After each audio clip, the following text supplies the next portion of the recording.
Even if you don't follow football, you probably recognise this badge. This is FC Barcelona. More than 100 trophies, 5 Champions Leagues, and home to some of the greatest players to ever touch a ball. For over a decade, they didn't just win, they dominated. But then, this happened. Football megastar Lionel Messi is now officially a Paris Saint-Germain player. In 2021, Barcelona lost Lionel Messi.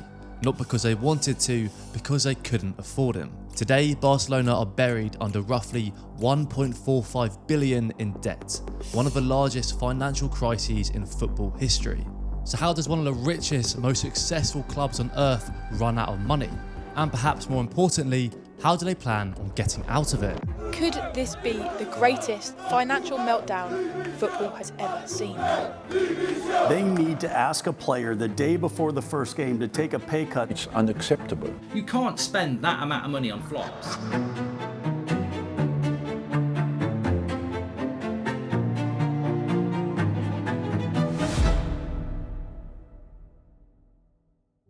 Let me take you back to where this all started.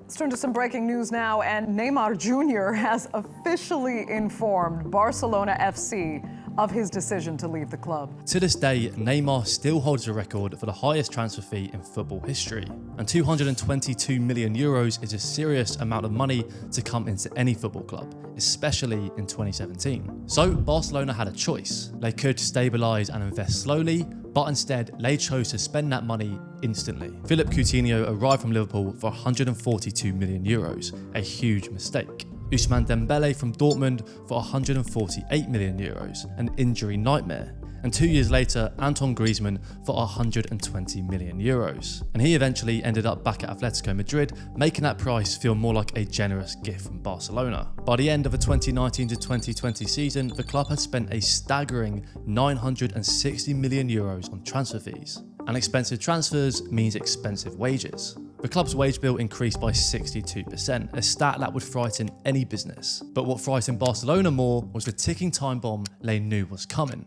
The Lionel Messi contract extension. It's a €500 million contract, which includes 138 million euros per season in wages and bonuses, a 78 million euro loyalty bonus, and when you look at it, just to sign on again, Simon, just to sign on and renew with Barcelona, he received 115 million euros. Before tax, Messi is estimated to have earned more than the entire wage bill of every other Spanish club, except Real Madrid and Atletico. With wages spiralling out of control and transfers being completely reckless, Barcelona were in a bad place. But what happened next turned a dangerous situation into a catastrophic one. The coronavirus is the biggest threat this country has faced for decades, and this country is not alone. The Spanish top flight and second division have now been suspended. Are you confident that the Premier League season will go ahead as of April the 4th? None of us know. We'll see. Just how long can clubs survive with no fans? This is a global pandemic. There weren't many businesses in the world that weren't heavily affected by COVID-19, but in football, it was the biggest clubs that felt the impact immediately. Stadium revenue disappeared, but massive wages still had to be paid. And for Europe's elite clubs, that creates a serious imbalance. In Barcelona's case, matchday income collapsed from 174.9 million to just 23.7 million, a staggering drop. So to survive, Barcelona felt they had only one option: salary deferrals. Players, including Lionel Messi, agreed to delay part of their wages. Essentially, the club was saying, we can't pay you today, but we'll pay you later. Barcelona's debt rose over 1 billion euros. And when Lionel Messi's contract extension came up again in 2021, they had a huge problem. In Spain, you can't just spend your way out of trouble. Unlike most leagues, La Liga controls exactly how much each club is allowed to spend on wages. Let me explain how it works. Each club receives a custom limit based on their finances. Revenue, losses, debt, future projections, all of this is taken into account. and Barcelona's numbers were a disaster, so La Liga had to take action. They slashed their wage budget dramatically, but Barcelona were already spending way above that new limit. So when Messi's old contract had expired, to register his new one, they needed space under that limit, and they simply just didn't have it. And to make things even worse, they were so far above that limit that La Liga had to put them under a restriction. For every €4 Barcelona saved in wages, they could only spend €1 on new contracts. So even though Lionel Messi agreed to cut his salary by 50%, it still wasn't enough. The numbers simply didn't fit. And that right there is how a financial regulation ended the most iconic partnership in modern football. But Lionel Messi wasn't the only man who had to go. Comparec avui per comunicar la meva dimissió i la de la resta de la Junta Directiva. That's Josep Maria Bartomeu, the ex-Barcelona president, resigning before he was pushed out. And when that news broke out, I think it's fair to say Barcelona fans were very, very happy. However, removing the president didn't remove the debt. It just handed the problem to the next man. Taking his place was Joan Laporta, and he came with a plan that can be broken down into 3 crucial steps. Step 1, stabilise the club. Laporta had inherited a mess. Barcelona posted €500 million in losses, had negative squad cost limits, and had just lost Lionel Messi. But there was one clear priority. Barcelona must still compete. This would mean keeping key players, paying high wages, and relying heavily on the Masia youth talent. Now, in order to do this, they would need a lot of cash and fast. Enter step 2, the levers. There's a reason fans named the club FC Palancas, because this would be the make or break of the future of Barcelona. Here's how it works. 3 levers would be metaphorically pulled to raise money without selling the team's best players. And lever number 1, TV rights. Barcelona sold 25% of their La Liga TV revenue. Think of it like this. Instead of waiting 25 years to collect all that money from broadcast deals, the club took a huge chunk up front. €667 million. Now that money going straight into the account may look great, however you can already see just 3 years on how this is limiting the club's earning. The yellow line is the actual broadcast revenue and the red line is the estimated revenue without the 25% right sale. Year after year they will lose out on huge amounts of money they could have had. Lever number 2, Barca Studios. This is the club's in-house production company.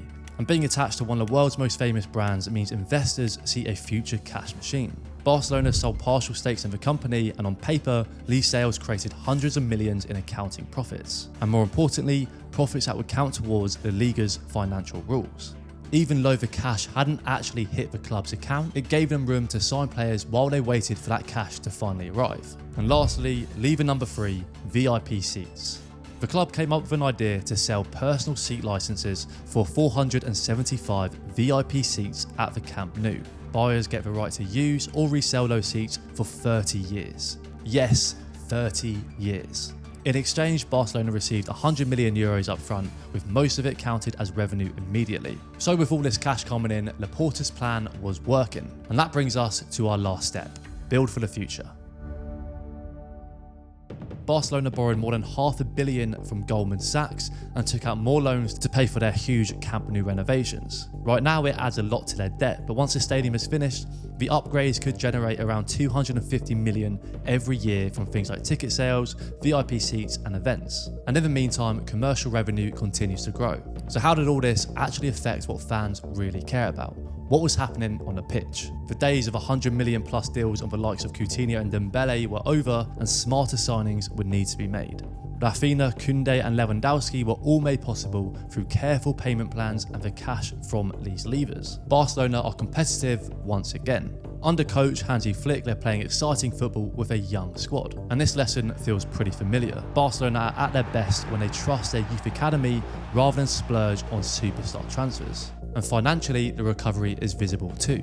The club has posted an operating profit for the first time in 8 years, with revenue climbing back toward €1 billion. So it seems like Laporta's bold strategy appears to be working, at least for now. There was a time when Spanish football completely dominated Europe.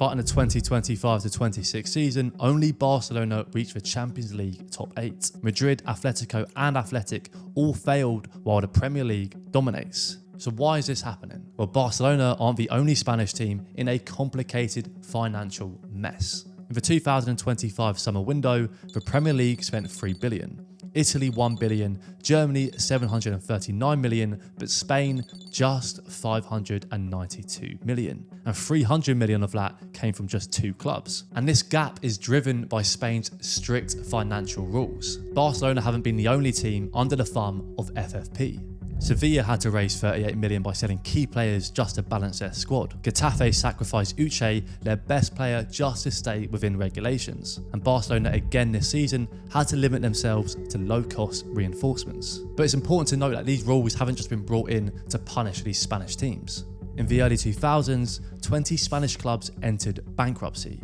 Unpaid wages was a common theme, and clubs were seen as toxic investments. So La Liga had no real choice but to implement these rules. Salary caps were introduced, and all transactions were now closely monitored. But this transformation from a chaotic mess to a professional system was seen as a huge success. Debts were slashed, some clubs even profitable. But what they didn't realise was the effect this might actually have on the football. With less stars coming in, it's harder to keep up, and this year feels like a real warning. Barcelona and Madrid will always compete. They're simply just too big not to, but the cracks are showing. And looking into the future, the financial gap will only widen. Premier League clubs are outspending La Liga 6 times as much, TV money in Spain is on the decline, piracy is bleeding money, and the Champions League will always favour the richest leagues. Combine that with strict financial rules and the reliance on youth academies, and you can argue La Liga may struggle to compete in the next 10 to 15 years unless this model evolves. As of today, Barcelona can still compete and La Liga continues to survive. But if the money gap keeps growing, fans might one day watch Europe's best football somewhere else.